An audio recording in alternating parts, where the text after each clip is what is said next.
எடப்பாடி பழனிசாமியின் உறவினர் ராமலிங்கம் வீட்டில் 3வது நாளாக வருமான வரித்துறையினர் சோதனை மேற்கொண்டு வருகிறார்கள். இதுபற்றிய கூடுதல் தகவல்களை வழங்குவதற்காக நம்முடைய செய்தியாளர் குணசேகரன் இணைகிறார். குணசேகரன், 2 தினங்களாக நடைபெற்ற சோதனையில என்னென்ன முக்கியமான ஆவணங்கள் கைப்பற்றப்பட்டன? இன்று தொடரும் சோதனை குறித்து முழுமையான விவரங்களை பதிவு செய்யுங்க. நிச்சயமாக எதிர்க்கட்சி தலைவரும் அதிமுக பொதுச் செயலாளருமான எடப்பாடி பழனிசாமிக்கு மிக நெருங்கிய உறவினர் என் ராமலிங்கம். அவருக்கு சொந்தமான கட்டுமான நிறுவனத்தில் தான் 3வது நாளாக வருமான வரி சோதனை என்பது தற்பொழுது நடைபெற்று வருகிறது. ராமலிங்கத்துக்கு சொந்தமான RCCL கட்டுமான நிறுவனம் தமிழ்நாடு மட்டுமல்லாமல் கர்நாடகா, ஆந்திரா உள்ளிட்ட மாநிலங்களிலும் பல்வேறு திட்டப்பணிகளை மேற்கொண்டு வருகிறது. குறிப்பாக அரசு ஒப்பந்தங்களை எடுத்து கட்டுமானங்கள், தேசிய நெடுஞ்சாலை திட்டம், ஸ்மார்ட் மீட்டர் திட்டம், அதே போன்று பெங்களூரில் அரசு கட்டிடங்கள், நீர்ப்பாசனம், கால்வாய் திட்டம், கடல்சார் திட்டங்கள் என பல ஆயிரம் கோடி ரூபாய் மதிப்பிலான அரசு திட்டங்களை எடுத்து இந்த நிறுவனம் மேற்கொண்டு வருகிறது.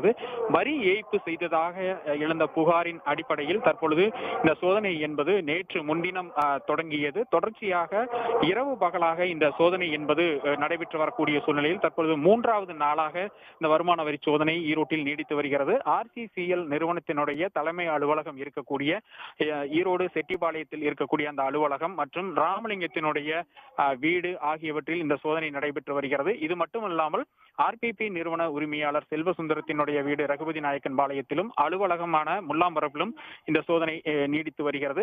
இதே போல் ராமலிங்கத்திற்கு தொடர்புடைய அம்மாப்பேட்டை, ஈரோடு மாவட்டம் அம்மாப்பேட்டை அருகே இருக்கக்கூடிய மரவள்ளி கிழங்கு ஆலையிலும் இந்த சோதனை என்பது தொடர்ச்சியாக இன்று 3வது நாளாக நீடித்து வருகிறது.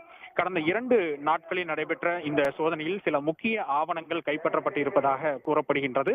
அதன் அடிப்படையில் தான் இந்த சோதனை என்பது தொடர்ச்சியாக 3வது நாளாக இன்றும் நீடித்து வருகின்றது. இதில் சிக்கக்கூடிய அந்த ஆவணங்களின் அடிப்படையில் அடுத்த கட்டமாக தொடர்ச்சியான அந்த விசாரணையும் நடைபெற இருக்கின்றது.